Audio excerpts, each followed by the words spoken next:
Thank you very much for sticking with us. I appreciate it.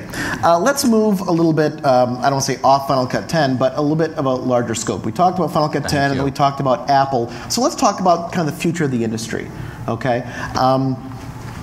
And I forgot where I was going with that. So the future of the industry, right now, Final Cut 10 doesn't allow for baseband I/O, and that's obviously been a big rub for most people. Only if you define what baseband I/O is. Excuse me, if any of you have decks or cameras with little color-coded RCA jacks, you can't get that into Final Cut currently. There is no way of getting video I/O into Final Cut that way, or well, you can get FireWire in. You can get FireWire, but so I'm talking more. Baseband I/O must be something different, then, isn't it? Let's go even bigger. In the professional broadcast industry, the standard for safety is HDCam, HDCam SR. Currently, there is no way of getting video to HDCam or HDCam SR.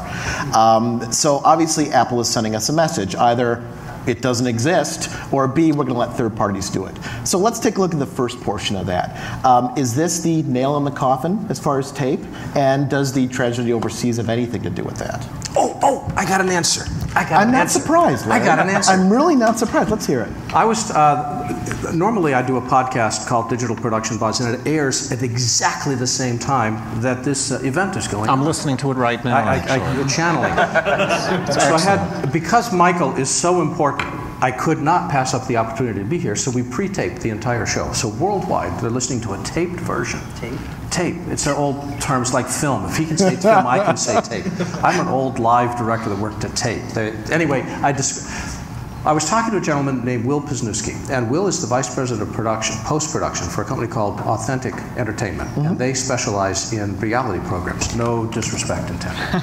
And so I was talking to Will, and I said, "How do you deliver your shows?" He said, "I wish that the networks would allow us to do file-based transfer. I'd like to take it and dub the show to LTO tape, because we can get LTO tape from any vendor in the United States." Why don't we explain what LTO tape is? So everyone out there knows.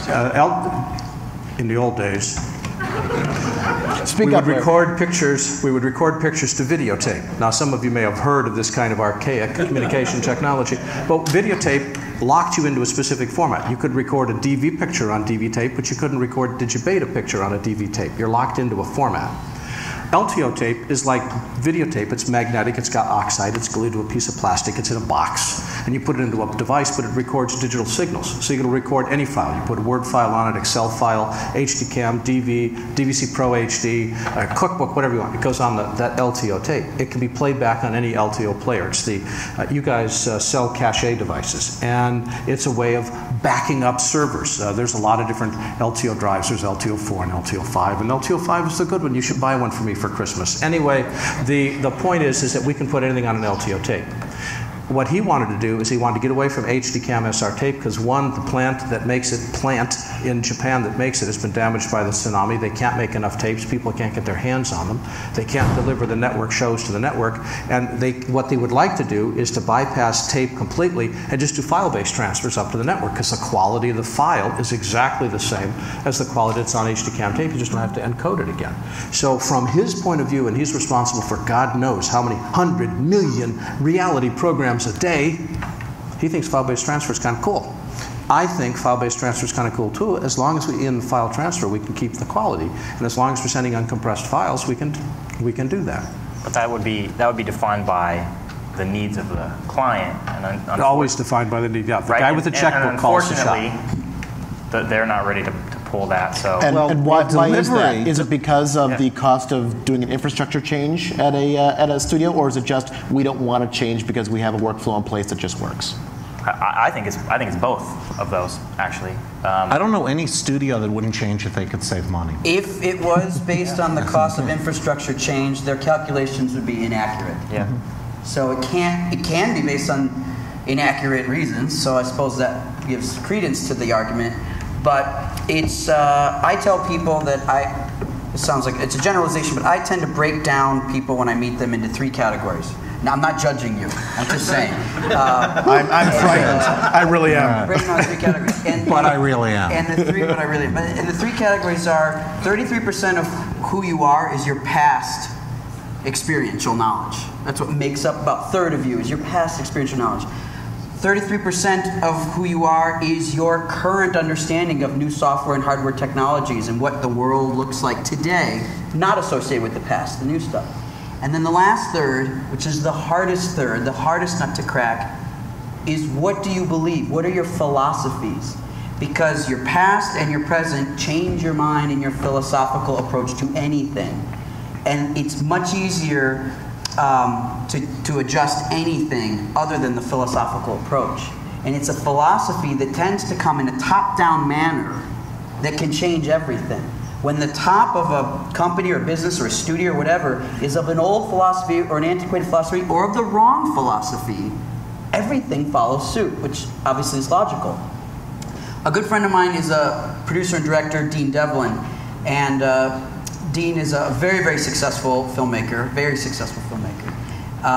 and he has one of the most successful cable shows on the air called Leverage. And Dean was a massive, massive proponent of not Final Cut initially. It was internalization. The idea of teach a man to fish. That's his philosophy. Final Cut just happened to be the tool that empowered him to achieve what he wanted to achieve. It was the method and the tool that allowed him to do it better, faster, cheaper, and with my control, at my finger. Okay?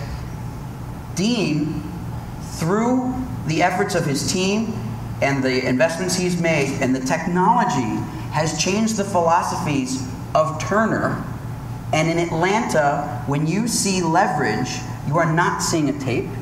You are seeing the output from a Final Cut Pro timeline that is fiber jetted or asparaed to Atlanta. And that is what goes on the air. That now, from one television show, is moving from show to show, season to season, now network to network. And I can happily say that I recently got a deliverables list for a Disney picture I'm working on. And the Disney picture on the deliverables list does not have a tape. It's all LTO. Right? And it's a ProRes, is one of the masters required for it. And there is no SR.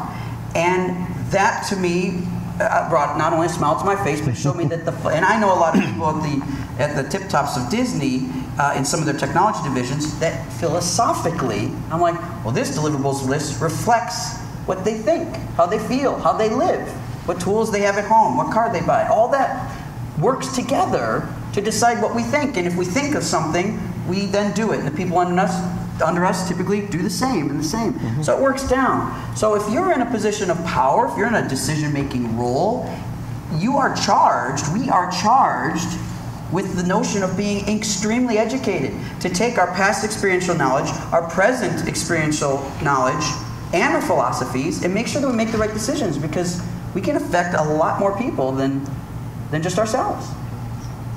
Cool. Well, we're done now.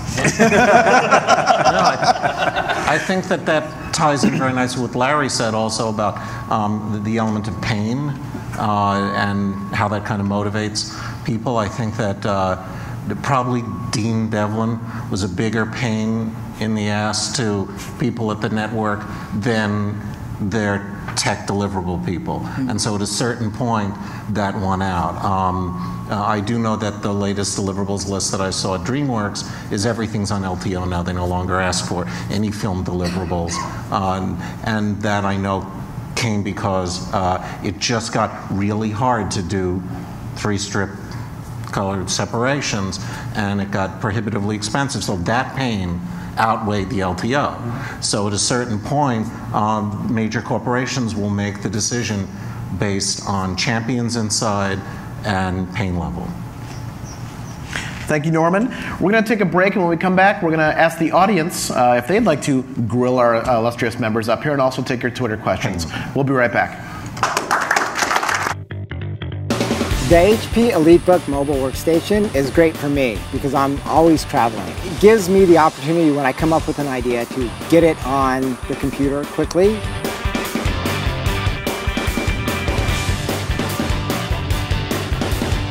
It is a full workstation in a very small package. I would say it's the fastest computer I've ever owned.